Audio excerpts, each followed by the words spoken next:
I can't lie to you guys. What Zeta said. Ooh. Damn. I really hope that the Castamore girls are just not lookers, and I hope that their mums even have a hard time looking at them. Hello everybody, welcome back to my channel. My name is Queenie. For those who don't know me, reviewing Love Island USA Season 4, Episode 16. Let me be honest. A little underwhelmed. I am.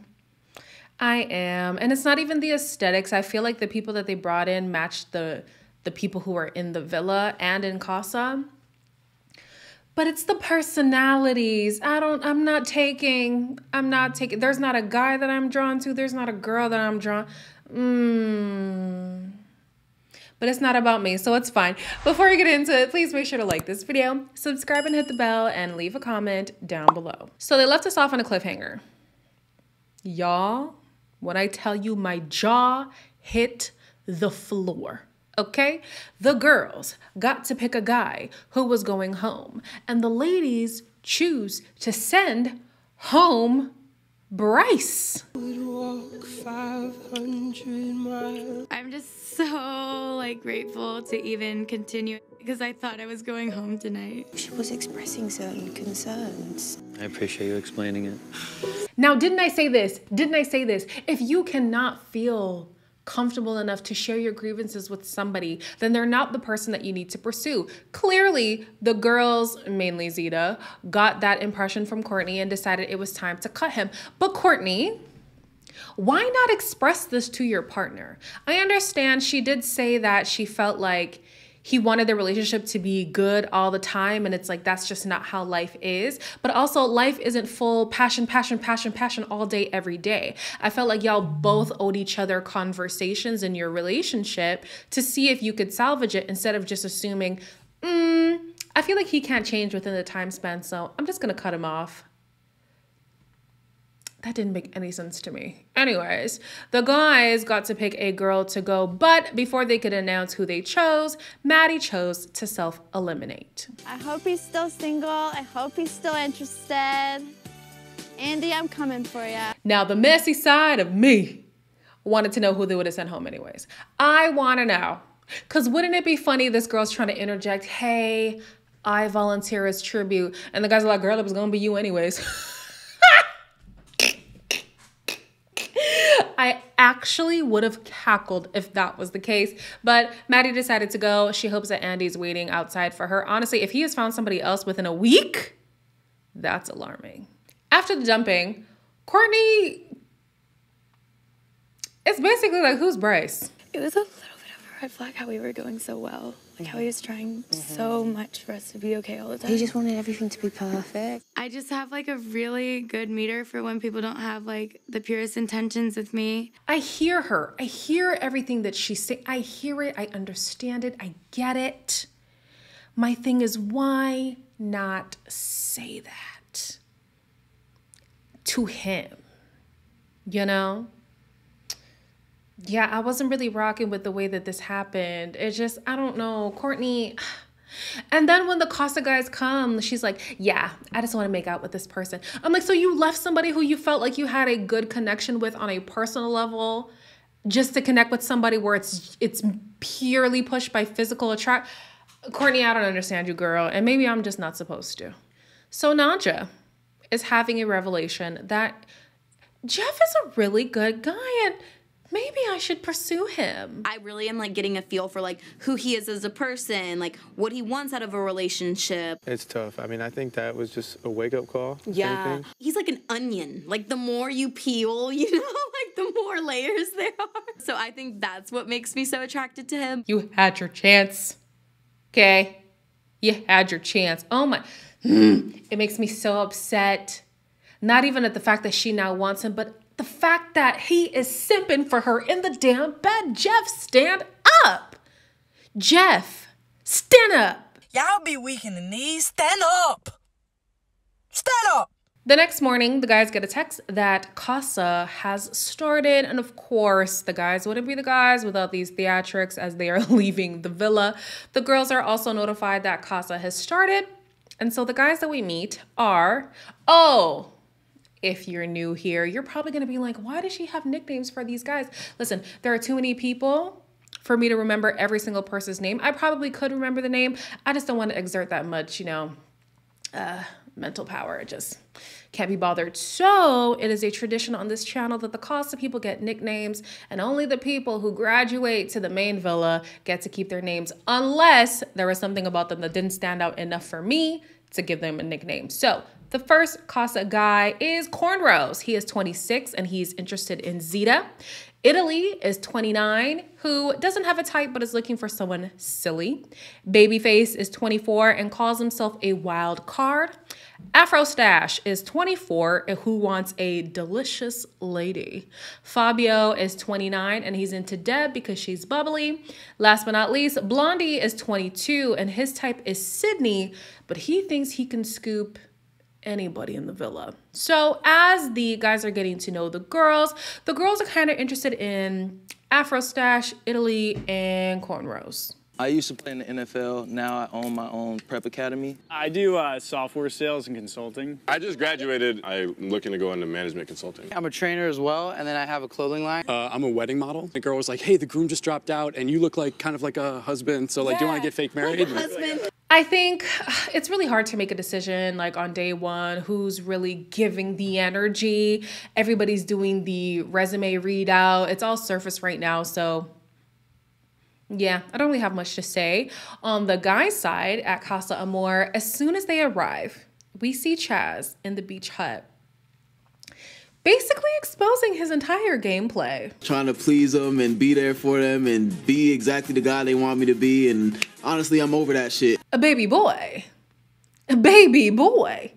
That's exactly why America put your ass on the bottom.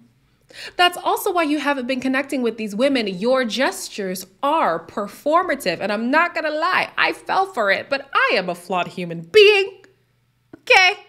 I was blinded. Now I see. I'm seeing through the BS. Why would you be like, yeah, I'm tired of being the perfect guy and da-da-da. That just shows that you were being disingenuous this entire time. He's an idiot. He is an idiot. The guy talks about America so much, America's vote, America's gonna love me and all this stuff, but then you're also sinking your own ship. Get it together. So before they get to see the Casa girls, the guys are talking and Isaiah is basically saying Sydney ticks all his boxes, but there could be more boxes to be ticked. So then all the boxes aren't ticked. Then that's what that would mean. So Isaiah, make it make sense. Jesse also throws in the standard Casa Amor lines. This is the ultimate test. History has shown that everybody who sees Casa as a test fails. Just keep that in mind. The women are Bella. Not gonna lie to you, she got to keep her name because nothing about her stood out to me. She's 23 and she's not afraid to step on toes. Strawberry is 21 and she's interested in Isaiah. I mean, that was a little too straightforward for me, but okay. Supermodel is 21 and says she is a masterpiece. Braids is 24, who is a freak and loves to laugh. Dimples is also 24 and she's a CEO of a marketing agency. Damn, girl. She also likes Isaiah and Timmy. New Jersey is last. She is 23 and she's looking at Jeff and also looking for a baby daddy. Timmy is keen on getting to know where the girls are from, what they're interested in. And I'm like, I hope you're just being friendly. You have to be like super funny. And I like when a guy has like a nice ass because I like to grab it. I'm a big jokester and so I need the same energy. I'm looking for something goofy and definitely porn star mustache. If you can make me laugh, you can make me do anything. This has nothing to do with the show. Well, it does. It has to do with production. Why did they edit the exact same diary session of Jeff talking about two different women? He was referencing that a certain person was spicy and they cut the same clip for Dimples as they did for Braids. I could tell she a little fierce, man. I like a little fierce girl. You know, she don't take no shit, man. Yeah, I could tell she a little fierce, man. I like a little fierce girl. Now, Peacock, what? The interns are sleeping this season. The interns are sleeping. Maybe y'all need to pay them more because what is going on? Down to the, you know, they do posts and deletes over there on Peacock. They upload the episode before 9 o'clock. We don't even get to watch it live as a community. Do better. And are we going to get Mondays like for the rest of the season now? Because y'all are messing with our schedule. We don't know what to do, Peacock. We don't know what to do. Courtney is talking to Afro Stash. And I'm sorry. That name makes me laugh because literally when I look at him, I see that little stash. Like, I wanted to just go with Afro, but the stash, it had to be in the name. She's talking to Afro Stash and they're connecting over their love for anime. Do you watch anime? Really? What do you watch? I'm gonna be honest, I'm not like, I'm very into it, but I have to put in a lot more fucking time. I'm not. Yeah, it's a lot of work. So honestly. fucking much. I love that he likes anime too. I mean, I definitely would be down to make out with him. We dumped Bryce for this? Really? Really, Courtney? Okay. Braids is making her case with Jeff. I don't know if it's just me or that's just how Jeff is. It doesn't seem like he's interested. It's all about a vibe. It's all about a vibe. When you know, you know. You just know. You definitely know. I definitely thought she was beautiful. Like when you came in and shit, for sure.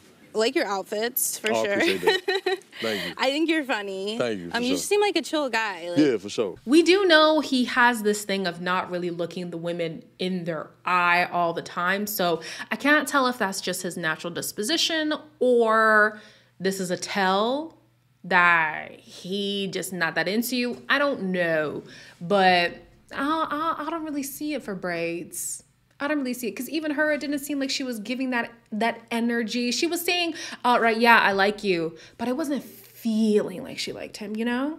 I'm very protective over Jeff, so you really gotta be stellar for me to root for you. Naja was very into cornrows when she came in, and the vibes have continued. Was I like who you had your kind of like eyes set on, or were you really? Yeah, I'm really liking this little vibe we got going. He really knows what he wants, and he's like going after it, which I really admire. See, Naja, we like to see you smile, okay? The tears. Especially for Isaiah, I hope we're done with that. I hope we are done with that. If cornrows is your vibe, if y'all are compatible, make that work. Because when Casa is over, I don't even want to see you looking Isaiah's direction again. Supermodel is full steam ahead for Isaiah. He's actually got some options in there. I really need to know what kind of steez Isaiah has. Anyways, she even throws some shade at Sydney. Probably after this, I'm probably gonna try out to be JB's background dancer. Oh, really? So I'm a pre-law student. Okay. My red flag is when someone bullshits me. Sydney, you're like safe and comfortable. Is that really all? I mean, obviously, like, yeah, I mean, you make very good points. I don't know. I feel like this woman's gonna walk all over Isaiah if they were to make something work. She's giving alpha female. He acknowledged that as well, and I'm like, yeah. And I don't think if you think Sydney is not here to take your BS, Supermodel is definitely not gonna take it. Definitely not gonna take it. Even when she threw her little jabs at Sydney, he couldn't even make a case for her. He couldn't make it. The man was just stunned. I'm like, you can't even say one good thing about Sydney that makes her good for you. Not one thing. I guess maybe he was trying not to tarnish the potential connection that was between them. But I was like, yeah, Isaiah, this is not the one. You are going to be dragged through this relationship. But she really wants him, so let's see if she's going to be successful. We're just going to jump back at the main villa for just a hot second. Not much happened by the end of the episode. But Courtney is saying she's really excited to talk to, AKA make out with, Afro Stash. But why does he have sick on his shoulder? What baby, what is that? We couldn't get a clean shirt for the first night, at least for the first night. You know, we're trying to make an impression. Who am I? I be coming out here with tattered clothes and all that stuff. You know. Maybe let me mind my business. It just looked like baby sick. You know, when a baby spits up on you, that's what it looked like. Sydney has been having her concerns that Isaiah is talking to other women. Baby, let me give you a spoiler. He is. Another fucking redhead. Fuck me. I've never visited Cali. I've always wanted to. So. Well, if you ever want to come visit, there's always a place for you to stay. Like we said on live just earlier today, once he is out of the line of sight of Sydney, I wouldn't put it past Isaiah to really like delve into potential connections. I feel like he's gonna come back with somebody. I feel like he is. It potentially could be Strawberry. She feels a little bit too full on, like allow him to chase you just a little bit. It could also potentially be Supermodel, but she's got eyes on her as well. So maybe she'll explore other connections that she could have. But for right now, she's really focused on Isaiah. Sydney, you better find somebody that you like. Don't do it out of spite though. Do it because you genuinely like the person. But if you're afraid that he's going to be cracking on, he is. He is. Yeah. So like I said, not sure if we're going to always get Mondays, but we got this little, you know, surprise episode today. Let me know down below what you felt about it. Are you underwhelmed as well? Maybe I'm just being too harsh, you know? Maybe I'm just being harsh. Let me know. Anyways, like, comment, share, and subscribe, and I'll see you guys in the next one.